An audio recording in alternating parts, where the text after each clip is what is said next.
Hello and welcome back to Premier League Predictions, the show which does what it says on the tin. We're here for Game Week 28 of the 23-24 Premier League season to predict another round of fixtures. It's a round of fixtures. We've got a double game week. Bournemouth versus Luton. Of course, it was a replay fixture after their game in December was postponed. So exciting times. Always love a bonus fixture. So 11 games to go for today. Shall we get into it? Yes, we should. All right, first up, this Saturday morning, we've got an early kick-off for the first time in a few weeks. It's Manchester United versus Everton. Now, we've got Manchester United who have been quite poor this season, but have got fortunate with results at times. There's a slight chance Rasmus Højlund returns to the side for today's game. That could be crucial for Manchester United. As for Everton, well, they've been fairly down this season, mainly down with their points deduction. That's not helped them. They've played well other than that, but they do find themselves in that relegation fight. Can they claim a crucial win on the road here to really give them a good chance of surviving relegation? What do you think, Harry? Yeah, I think it's going to be an interesting game, and I think if you're Everton, you really back yourself going to an Old Trafford which is falling down on a Man United side who aren't great. And I think it's going to be an even result, 1-1. I think Everton will take the lead very, very early on through James Tarkowski's corner. I'm talking first 5 minutes. Yeah. Then typical Everton, they're going to sit back. Pickford's going to make 13 saves. But they'll hold on as long as they can. But typical United, I'll go for a Bruno Fernandes penalty in the 91st minute, and they will snatch a point for a game they really deserve nothing. Not a Casemiro 94th minute, something like that. No. Fair enough. I could see United nicking it. I will say Manchester United to win. I'll say Man United to win 2-0. Pretty boring prediction. I don't think United have been particularly good recently, but I think they'll have enough to get past Everton. So I'll say a Marcus Rashford goal if he's back out on the left-hand side, or if he gets 3 chances on a platter for him like he did at City. And then I will say Scott McSauce, because I think McTominay is one of the only players that can score for Manchester United. So a comfy 2-0 win for the Red Devils. Up next, it's Bournemouth versus Sheffield United. Bournemouth have been one of the revelations of this season so far. I've been very impressed with Bournemouth's stuff. I've been very impressed by Anthony Iraola. And they've had a very good season. And Dominic Solanke has 2 games this game week to try and score as many goals as possible for everyone's FPL teams. As for Sheffield United, they may well be the worst team in Premier League history. They've just come off a 6-0 loss to Arsenal. They've now conceded, I believe, 21 goals in their last 4 home games. But they are away here, which is a good thing for their fans, meaning they don't have to watch them. But a tough trip down to the south coast. How do you see it panning out, Harry? Yeah, this is a good Bournemouth side versus the Sheffield United side who have just hit minus 50 goal difference. And that's not good. I mean, we say it every week, funny. They are crap. I am going to go 4-0 to the Cherries, a Dom Solanke hat-trick and a Lewis Cook goal, mostly because I'm thinking about triple captaining Solanke FPL. Not Cook. Not Cook, no. Oh, okay, fair enough. I will go 3-0 Bournemouth, slightly less aggressive, and I will say a Justin Kluivert goal, because he scored last weekend. I will say Dom Solanke goal, because it's Dom Solanke, and while I'm technically going Lewis Cook, I am instead going to go Antoine Semenyo. He was also very good in their last match. So a comfortable 3-0 win for Bournemouth. I don't see a chance really of Sheffield United winning this, let alone scoring a goal. So Bournemouth should claim a comfortable victory at home. Up next, it's Crystal Palace versus Luton. Crystal Palace have been very good, actually, since they had Oliver Glasner come in. They won that opening game. They should have got more, I think, from the Tottenham game. They were leading at one point, ended up losing that game 3-1. They could do with a win here against the Luton side, who are currently in the relegation zone and are staving off relegation, or attempting to at least. And they'll begin to keep the show on the road. As for Luton Town, well, they've got 2 matches in this game week. If they win both and Everton lose to Man United, they can find themselves back out of the drop zone, or if Nottingham Forest lose, which is very likely. So they can find themselves out of the drop zone, Luton Town. This, though, is a difficult tie away. A rejuvenated Crystal Palace side. How do you see the Hatters getting on? Yeah, Palace have looked really good in the last few weeks, and Luton are more renowned, I feel, for picking up their points at home and not doing too well on their travels, because Kenilworth Road is a fortress. I will go for Glasner's Eagles to get 2 goals, 2-0 victory, and I believe they've got Eze back for this one, which is huge. I think he was back last week. Well, back last week, so he's definitely back now. I'll go for a goal from Eze and a goal from Jean-Philippe Mateta. Fair enough. I'm going to back the upset. I'm going to go 2-0 Luton Town. I think they'll both be from set pieces. One will be a free kick, sort of, let's say 25 yards, obviously out on the right-hand side though, 25 yards back, whipped in onto the noggin of Gabriel Osho, and then the other will be a corner And I was going to say Amari Bell, but he was brought off with injury, I think, early in the Villa game, if I remember correctly. So I will instead say Carlton Morris and a 2-0 win for Luton Town. A very crucial 2-0 win for the Hatters. Up next, it is Wolves versus Fulham. Wolves have been very good this season, but without Hwang and Neto, they are in a little bit of trouble. And without Matthias Cunha. Not Neto, sorry, Neto should be there.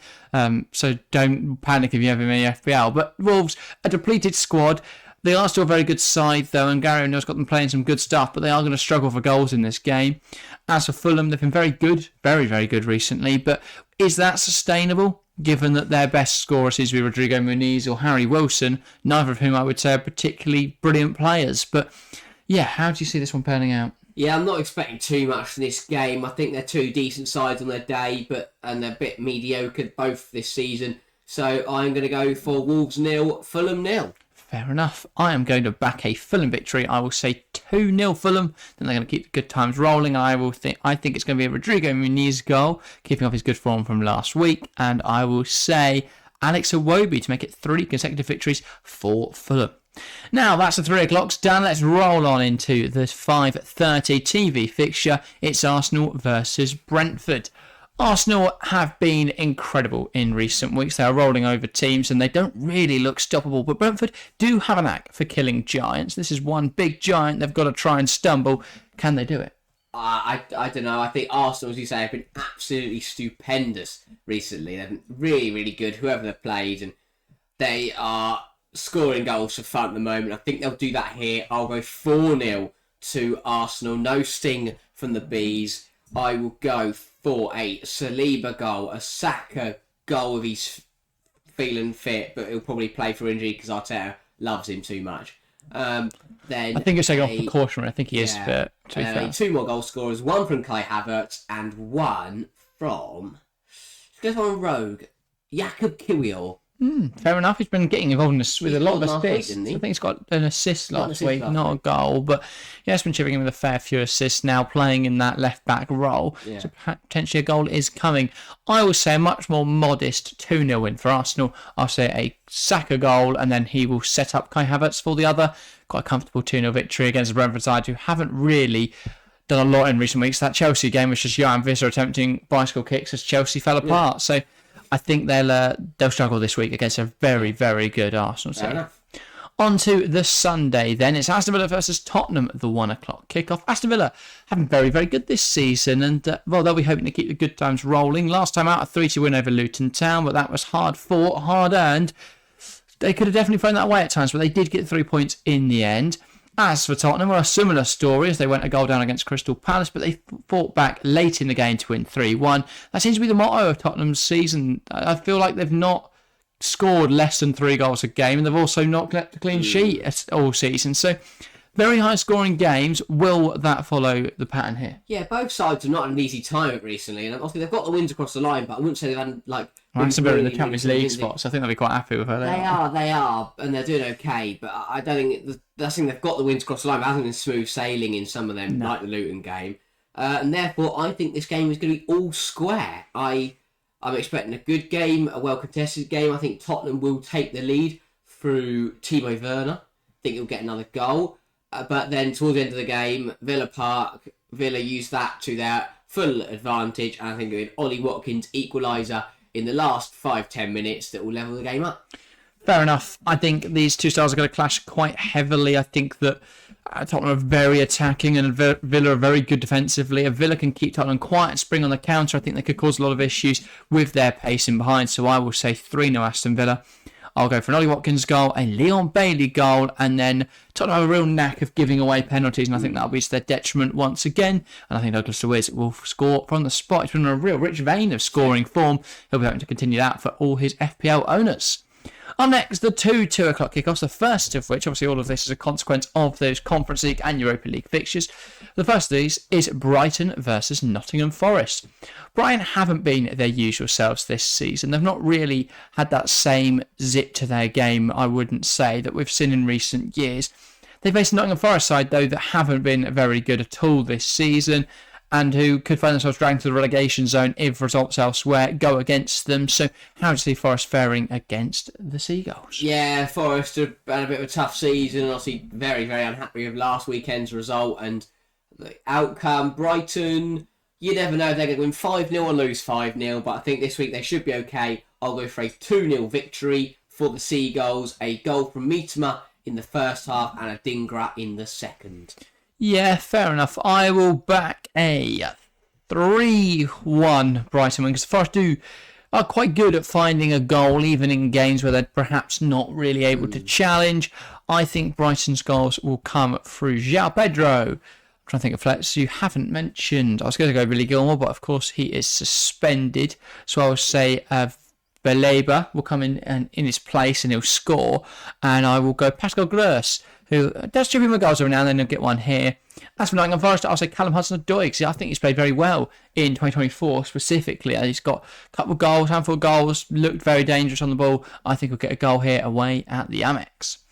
Up next, it's a claret off as West Ham welcome Burnley to the Olympic Stadium, or the London Stadium.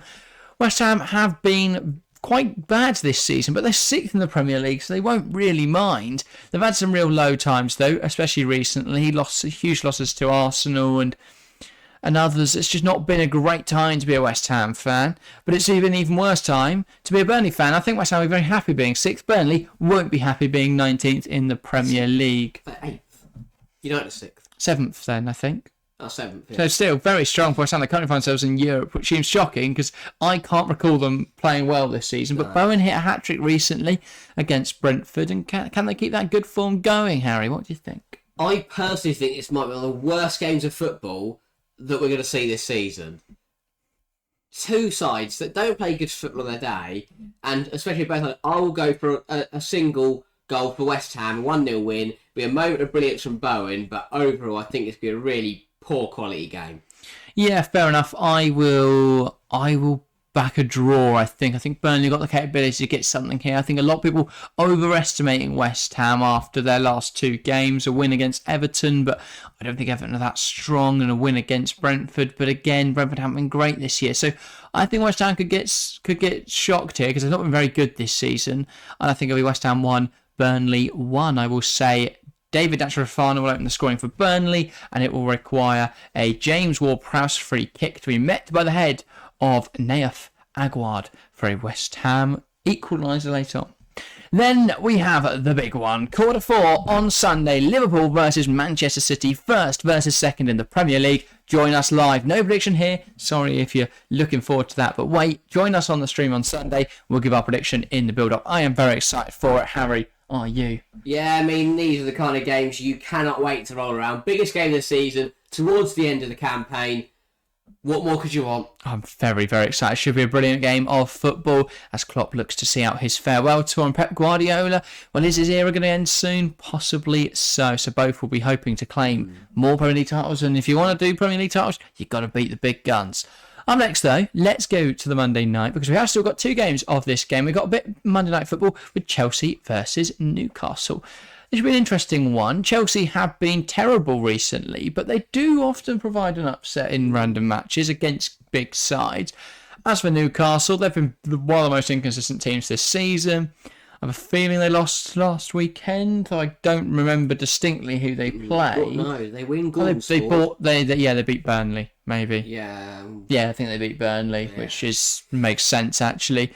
But yeah, I don't think they've been particularly strong this year. Very inconsistent, as I say. How do you say this one panning out, Harry? Yeah, 2 sides that can't put a string of results together at all this season. Means it's going to be all square. Chelsea 1, Newcastle 1.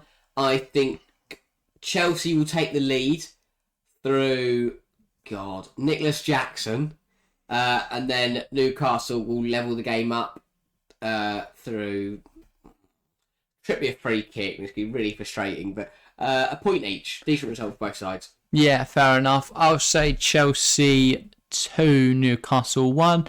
I think it's going to be very nervy into the game. I think Chelsea will get both their goals in the first half through Cole Palmer and Enzo Fernandez, and then Newcastle will get one in that last 15 minutes period where Chelsea always seem to concede because they switch off.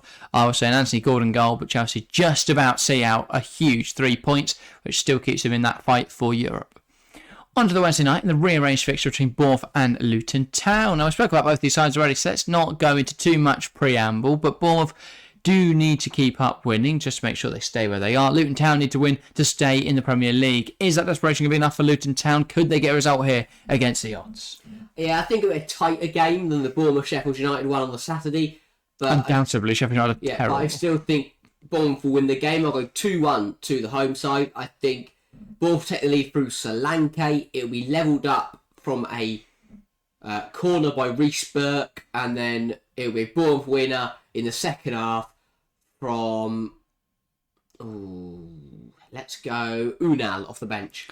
Fair enough. You predicted Bournemouth to win earlier and Luton to lose. I predicted Bournemouth to win, Luton to win. I think Luton are going to win here. I'll say 3-1 to back a huge 6 points for Luton Town in just a matter of 5 days. I think it will be a 3-1 win with goals from Chiedoze Ogbene. I'll say Carl Morris again.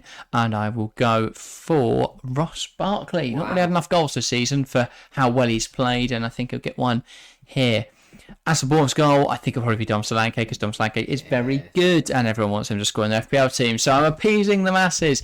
But that is everything for this week. We are set for a very exciting game week 28 of the Premier League campaign.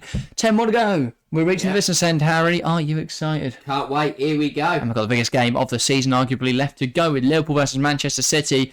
Is the winner almost guaranteed the title? Well, not yet. There's still a lot of football to be played, but it would be a huge blow on their opposing side. So, going to be an exciting end to this campaign. Let's see how it all pans out. You can join us live this Sunday. Should be a good stream, and hopefully we'll see a similar chat turnout to what we saw on Tuesday night. The Champions League stream was incredible. So, if you guys could be in there again, get it active again, that would be brilliant. But that's everything from us today. Thank you guys very, very much for watching, and we'll see you next time.